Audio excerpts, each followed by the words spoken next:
அரியலூர் மாவட்டம் விளையாட்டு அரங்கில் தமிழ்நாடு விளையாட்டு மேம்பாட்டு ஆணையத்தின் அரியலூர் மாவட்டத்தின் சார்பாக 2024 மற்றும் 2025 ஆண்டிற்கான தமிழ்நாடு முதலமைச்சர் கோப்பைக்கான மாவட்ட அளவிலான தடகளம் மற்றும் குழு விளையாட்டு போட்டிகளை மாவட்ட ஆட்சித்தலைவர் போ. ரத்தினசுவாமி துவங்கி வைத்தார்.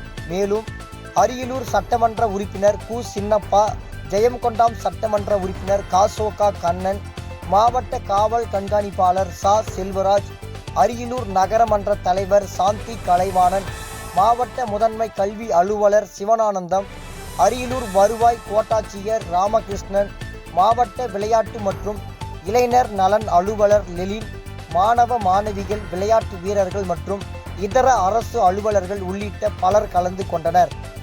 தினமடை செய்திகளுக்காக அரியலூர் மாவட்ட செய்தியாளர் பாபு. இதுபோல் சுவாரஸ்யமான செய்திகளை தெரிந்து கொள்ள நமது தினமடை யூடியூப் சேனலை சப்ஸ்கிரைப் செய்யுங்கள்.